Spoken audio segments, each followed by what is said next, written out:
বাংলাদেশে মানুষ আছে 18 কোটি।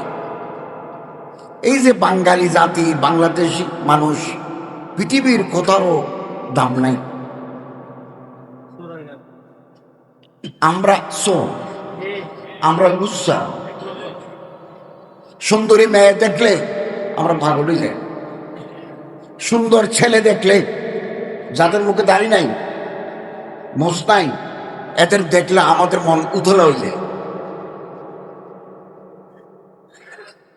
এই জাতি কোনোদিন মাথা উঁচু করে দাঁড়াতে পারবে না যতক্ষণ পর্যন্ত আমরা আল্লাহর ডর বজা করতে পারি না। বিয়ে করে ফেলবো, যাদের দরকার বিয়ে করে ফেলবো। ফানকাহুল মা তাবা লাকুম মিনান নিসা ফানকাহুল আয়ামা মিনকুম ওয়াসালিহিনা মিন ইবাদিকুম। বিয়ে করে ফেলবো, বিয়ে ইবাদত। গুন্ডামি ছেড়ে দেব। আল্লাহ যদি কোন মানুষকে বেইজ্জত করতে চান, ইজ্জতের মালিক ইচ্ছা করলে মানুষকে ক্ষমতা দেন, ইচ্ছা করলে ক্ষমতা কেড়ে নেন। ইজ্জতের মালিক, বেইজ্জতের মালিক আল্লাহ। সম্মানিত হাজরিন, আল্লাহ যদি কোনো বান্দাকে বেইজ্জত করতে চান, তাহলে সুন্দর ছেলে, নাবালক ছেলের পিছনে লাগাই দেন। খবরদার, খবরদার। ইজ্জত জোগাড় করতে 60 বছর লাগে, 70 বছর লাগে। ইজ্জত শেষ করতে 1 ঘন্টা লাগে। কম বয়সী ছেলে নেই, ঘুরেফেরা করবো না। কম বয়সী ছেলে নেই, চায়ের দোকানে চা খাবো না। ইমাম হাম্বল রাহমাতুল্লাহ দরবারে এক মানুষ কিছু মাসালা মাসাইল জিজ্ঞাসা করতে গেলেন। এরপর চলে আসতেছেন জামানার ইমাম আহমদ বিন হাম্বল রাহমাতুল্লাহ বললেন, ভাই তুমি যদি আবার আমার কাছে আসো, তোমার ব্যাগ নিয়ে যে কম বয়সী ছেলে আসছে তাকে আনবে না। তখন লোকটা বলে, ये तो मेरे सगे भांजे हैं, এটা তো আমার আপন বাকি না, আমার ছোট বোনের ছেলে। অর্থাৎ বাদ সহি, তুমি পাক দামন, কথা সত্য, তুমিও নেককার বান্দা, মানুষ তোমার সন্দেহ করে।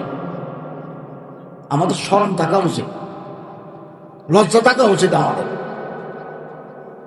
এগুলো সমাজের দুষ্ট ব্যক্তি, মৌলবী হলেও দুষ্ট, মাস্টার হলেও দুষ্ট। ভালো হয়ে যাও। হাদিস শরীফে আছে,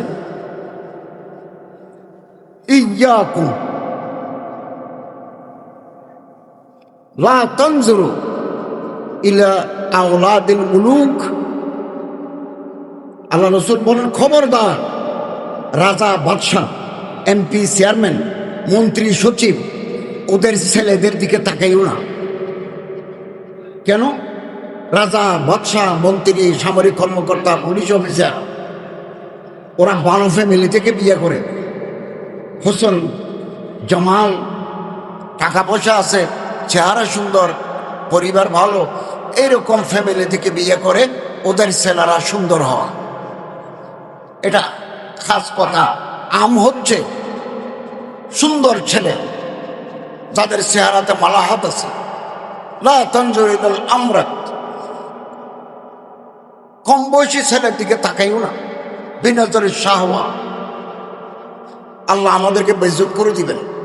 আল্লাহ যদি কোনো মানুষকে ইজ্জত দিতে চান, পৃথিবীর সব মানুষ বিরোধিতা করেও তার নিচে নামাতে পারবে না। আর আল্লাহ যদি কাউকে ফেলে দেন, ডাউন করে দেন, রেজ টু দি গ্রাউন্ড, পৃথিবীর সব মানুষ চেষ্টা করেও তারা উপরে তুলতে পারবে না। হাদিস, লা ইয়ানফাউ ওয়ালা ইয়াদুর, পারবেন।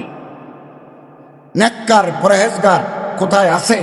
সাতক্ষীরে না থাকলে রামগঞ্জে যাব, রামগঞ্জে না থাকলে লক্ষ্মীপুরে যাব, লক্ষ্মীপুরে না থাকলে মাইজদি যাব, ফেনী যাব, চাঁদপুর যাব, চট্টগ্রাম যাব। আল্লাহওয়ালা মানুষ আছে কিনা তালাশ করি, তাদের হাতে হাত রাখি, তওবা করি, ওজিফা পড়ি, তাহলে আমাদের কলব আলোকিত হয়ে যাবে, আল্লাহর সাথে তাল্লুক হয়ে যাবে। আমি আপনি যদি ভালো না হই, আমার মেম্বার বানাই দিলে আমি চুরি করবো, আমার চেয়ারম্যান বানাই দিলে আমি গম খেয়ে ফেলবো, আমার এমপি বানাই দিলে আবার 2 থানা শেষ করে দেব, আমার এই মন্ত্রী বানায় দিলে একবার মিনিস্ট্রি হিসেবে করে দেবে। এই জন্য ব্যক্তি বলা হওয়া প্রয়োজন। ব্যক্তি আমাদের দেশে চুরি করা, লুটপাট করা ফ্যাশনে পরিণত হয়েছে, ফ্যাশনে। আমি 1.5 বছর সরকার পরিচালনা করেছি ধর্ম মন্ত্রণালয়ের উপদেষ্টা হিসেবে, মন্ত্রী হিসেবে। আমি 1 টাকা ঘুষ খাই নাই। চট্টগ্রাম শহরে আমার নিজের কোনো বাড়ি নেই, আমি ভাড়া ঘরে থাকি। অথচ সুযোগ কি ছিল না? ছিল। আমি আল্লাহরে জবাব দিতে হবে। আমাদের প্রত্যেককে আল্লাহর কাছে জবাব দিতে হবে। আমরা খবরে থাকবো কি করে? আল্লাহর কাছে জবাব দেব কি করে? হাজিদের টাকা ফেরত দিছে 8 কোটি 28 লক্ষ টাকা, বিভিন্ন এজেন্সির 38 কোটি টাকা ফেরত দিছে। এখন যে হাজি সাহেবরা 60,000 হাজি এখন মক্কা শরীফে আছে, এদের ঘর ভাড়া করে দিয়ে আসছি আমরা। মন্ত্রীর সাথে, সৌদি মন্ত্রীর সাথে চুক্তি করে আসছি।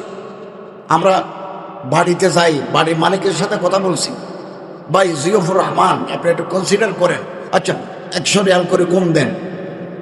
7 কোটি 62 লক্ষ টাকা কমেছি। আমার সচিব আমারে বলতেছেন, স্যার এগুলো আপনিও আল্লাহওয়ালা মানুষ, আমরাও আল্লাহরে ডরাই, এগুলো যদি অন্য মানুষ হয়তো নহসয় করি খেয়ে ফেললে কেউ জানতো না। এই দেশটা সোনার দেশ, আমরা সোরের কারণে এই দেশ মাথা উঁচু করে দাঁড়াতে। এই জন্য এই যে বাংলাদেশের বিভিন্ন জায়গায় মুজাহিদ কমিটির মাহফিল হচ্ছে আমাদের অন্তর পরিষ্কার করার জন্য।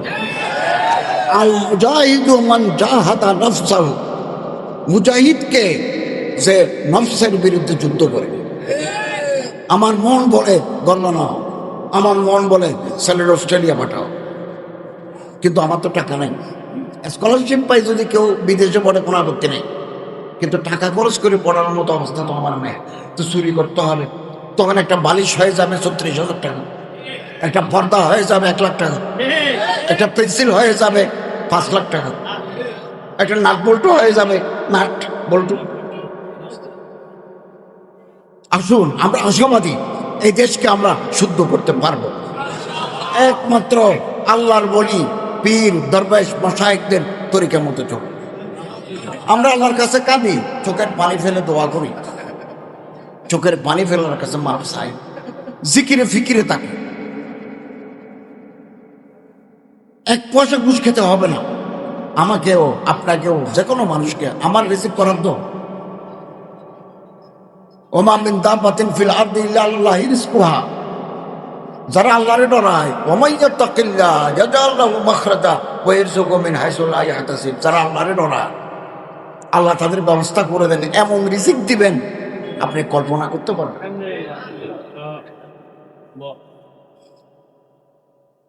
ফেব্রুয়ারি 17 তারিখে আমরা দায়িত্ব বুঝে দিয়েছি। এরপরে তো আমরা সিভিলিয়ান, সাধারণ মানুষ, আমাদের সাথে আর পুলিশ নেই, এসবির লোক নেই।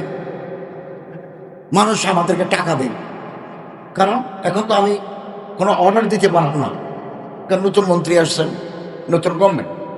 কেন দে? মোহাব্বত করি দে, আসমান থেকে আল্লাহ রিজিক দেন। অবাক হয়ে যাবেন, অবাক। আমরা আল্লাহর উপর তাওয়াক্কুল করি। আপনি আমি কোনোদিন কবরে যাব না, আল্লাহর দেওয়া রিজিক শেষ না করে কবরে যেতে পারবেন না। নিঃশ্বাস বন্ধ হয়ে গেল, রিজিকের সিরিয়াল কাটিয়ে গেছে।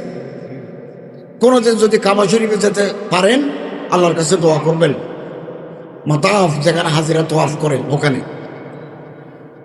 সাফা মারওয়া 2 পাহাড়ে মাঝখানে সর্বাত চঙ্গর দিতে হয়, এটার নাম মাসা।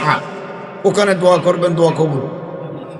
মাকাম ইব্রাহিমের কাছে দোয়া কবুল। যা আপনার দরকার আল্লাহর কাছ থেকে খুঁজে নেবেন।